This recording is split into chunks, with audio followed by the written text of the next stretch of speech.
Curious ka ba kung ano itsura ng turned over units natin dito sa Calista? Tara, sama mo ko! Yan.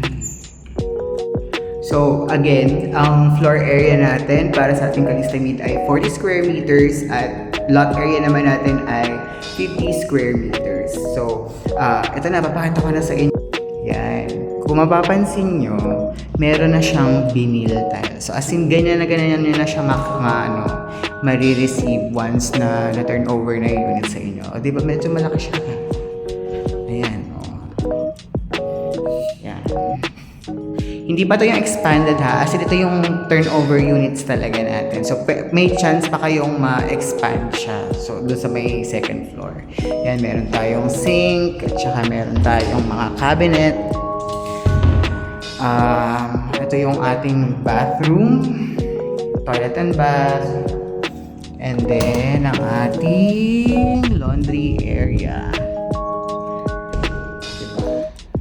Unlike dun sa ibang mga developer, diba, parang super bare yung binibigay nila. Pero ito, may vinyl tiles na and all.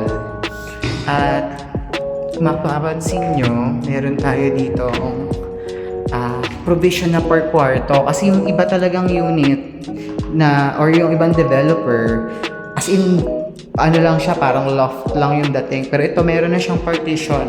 Mas mabigay sa inyo. Ang ating bintana ay jalousie dito sa likod. Yan. Ito yung room number 1.